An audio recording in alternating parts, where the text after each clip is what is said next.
Bueno, mucha gente de cierta edad, mira cuántas veces no he venido al Cerrito del Carmen. Jóvenes, pues ya va a ser menos y demás. Tiene una historia que el licenciado Miguel Ángel Salvador nos va a resumir, porque aquí cada metro pues la tiene definitivamente.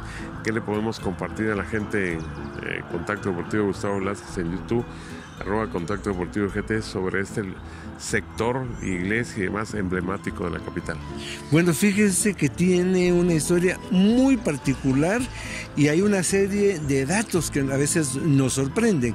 En primer lugar, tenemos que ver la ubicación, porque en esta pequeña colina está esta ermita dedicada a Nuestra Señora del Carmen. Ahora vamos a ver el porqué de la ubicación. Allá por 1600, la ciudad de Guatemala se encontraba asentada en el Valle de Panchoy, hoy la antigua Guatemala.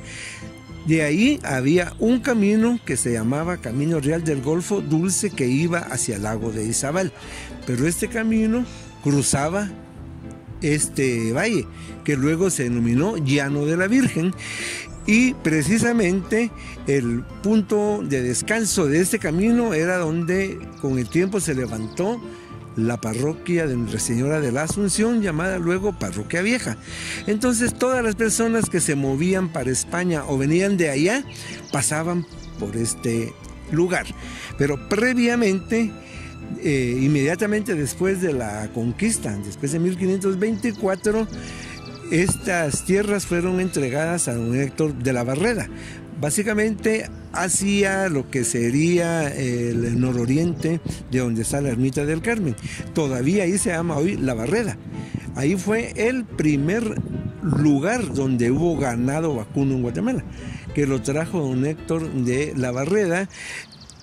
Y este lugar está bañado por el río de las Vacas, que era cristalino, caudaloso y profundo, por lo cual la gente le empezó a llamar Las Vacas. Pero un poco más arriba, cerca de lo que es La Barreda, estaba un lugar llamado las Cuevas de la Leonera, o la Cueva de la Leonera. Aquí entendemos a qué se entiende por eso. Leoneras eran los espacios donde los ermitaños se refugiaban para llevar una vida precisamente ermitaña. Esto es lo que corresponde a Guatemala. Por el otro lado, en España vivía Santa Teresa de Jesús. Santa Teresa tenía un hermano, el capitán Cepeda y Ahumada, que había sido nombrado para cumplir una función de Estado Real en Guatemala. Ella se puso muy contenta que su hermano venía a las Indias, entonces preparó un regalito, una imagen de la Virgen. Sin embargo, el capitán ya no vino a Guatemala y ella se murió en 1582, pero quedó en la intención de las carmelitas allá en Ávila guardar la Virgen y en algún momento determinado mandarla a Guatemala. Fue así como a finales de 1500, ya por 1600, apareció un italiano llamado Juan Cors, que había hecho un viaje a Tierra Santa, que era el sueño de todo cristiano en aquella época. Regresó de su viaje a España y luego había manifestado el deseo de venir a Guatemala. Que no nos extrañe que en España este nombre sonaba. El propio Cervantes menciona Guatemala y Santa Teresa pues sabía de Guatemala. Entonces él manifiesta venir a Guatemala, llega esto a oído de las monjas, lo mandan a llamar a la portería y él acude. Se dice que las monjas lo entrevistaron y dijeron que era un hombre de muy buenas intenciones, entonces le encomiendan la Virgen y él obviamente le pregunta: ¿y a quién se la voy a llevar y a dónde? Y le contestaron simplemente: a nadie, donde ella se quiera quedar, y con el tiempo ahí se va a formar una gran ciudad. Pero ¿cómo sabemos todo esto? Pues allá a principios del siglo XVIII el arzobispado de Guatemala hizo un estudio antropológico, es un pionero, un estudio pionero, entrevistando a los ancianos que vivían en estos lugares, y ellos conocieron a Cors y por eso es de que se conocen los diálogos. para no cansar. Salió de Cádiz, llegó a La Habana. La Habana era el puerto más importante de América, ahí estaban las tropas, las flotas españolas. De ahí le costó mucho llegar al Reino de Guatemala. Llegó por Santo Tomás de Castilla, cruzó el río Dulce, el camino real del Golfo Dulce. Marco Polo. Fue un Marco Polo, pero al llegar al rincón de la Leonera, ahí se quedó, ya no quiso caminar la Virgen.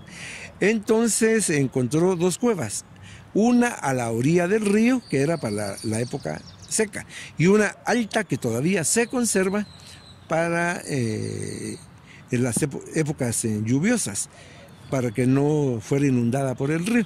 Y hay datos, por ejemplo, curiosos. Hay un nacimiento de agua y además dentro de la cueva fue tallada una repisa y hay un monograma que dice Ave María, donde nos está recordando la presencia de la imagen. La gente de la comarca ya no quiso que la Virgen estuviera en la cueva. Entonces finalmente decidieron junto con Cors buscar un lugar, y es así como a Cors se le figuró el Monte Carmelo. Él acababa de ir. Y además el Cerrito del Carmen ahora lo vemos frondoso, pero antes era árido. Y fue ahí donde se decide hacer la primera ermita en el año 1613.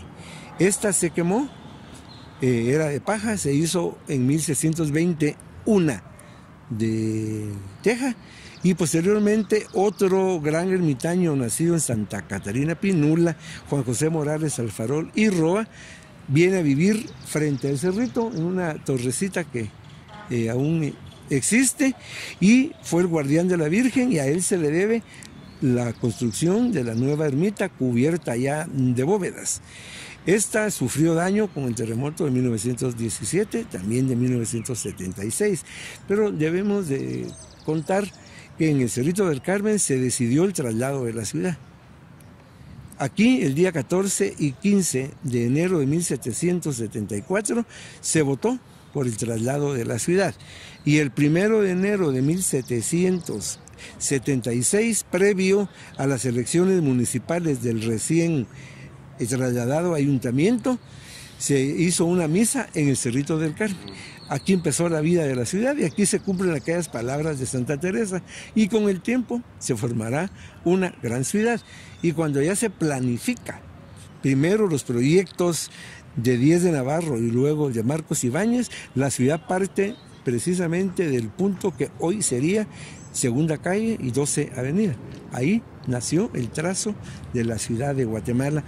El Cerrito del Carmen pues es uno de los puntos icónicos de la ciudad, un área de paseo mencionado por muchos escritores nacionales y extranjeros, incluyendo a José Martí, Enrique Gómez Carrillo, y también podemos mencionar como punto de partida del arte, dado por ejemplo que De Zuca, un gran pintor del siglo XIX, pinta una panorámica de la ciudad desde este emblemático lugar, y todos los fotógrafos, incluyendo a Edward Muybridge en 1875, no dejaron de venir al Cerrito del Carmen. Y para terminar, nos encontramos con una cruz, es obra del reconstructor del templo en 1925, Guido Albani. Es una cruz de concreto, tiene la fecha 1925 y conmemora el renacimiento del Cerro del Carmen. Y por cierto, hoy hay una fundación privada, Teoché, que en conjunto con la municipalidad le están dando mantenimiento al parque, y podemos ver la recuperación de los jardines, de los bienes patrimoniales como la Fuente de México, así como las distintas bancas. Y el Cerrito del Carmen es un centro de espiritualidad, pero también debemos de aprovecharlo para venir a recrearnos. Bueno, y cerramos en nuestro último minuto. Cuente a la gente así compacto, y ahí lo van a ver en la fotografía. Miguel Álvarez Arreo, encomendado de reconocer si es o no la imagen que había sido, lamentablemente, como ha ocurrido tantos, robada. Bueno, cuando se perdió la Virgen, y yo exclamé una frase a un medio de comunicación: se han robado el alma de la ciudad. Ahí se acuñó ese término porque fue la primera plana de un importante rotativo en la ciudad. Estuvimos muy tristes, pero nunca se perdió la esperanza de que esta imagen iba a aparecer. Y así fue. Y llegó el día miércoles de ceniza, 5 de marzo del 2003, y fui delegado por las autoridades competentes para venir a reconocer a la imagen. Y por supuesto, cuando la vimos que ella era, fue una alegría extraordinaria. Había una multitud aquí que inmediatamente se corrió la bola, pero para mí también fue importante el momento de estar junto al padre y a las autoridades en el momento que se levantó la Virgen para que la gente la viera. Y fue un momento inolvidable. Únicamente han pasado 16 años, pero se llevan guardados en el corazón. Desde luego. Y ahí sonríe ahí José Pablo Trascama, porque son momentos que se da una vez, y ese es un momento muy positivo porque se recuperó una imagen tan emblemática. En el resumen ustedes lo han captado, y en las imágenes posteriores y que completan este reportaje, pues José Pablo se está recreando acá con un lugar que conocía de mención, pero ahora lo está viendo de repasar la cámara por acá. Así que nuevamente muchas gracias al licenciado Miguel Álvarez Arévalo.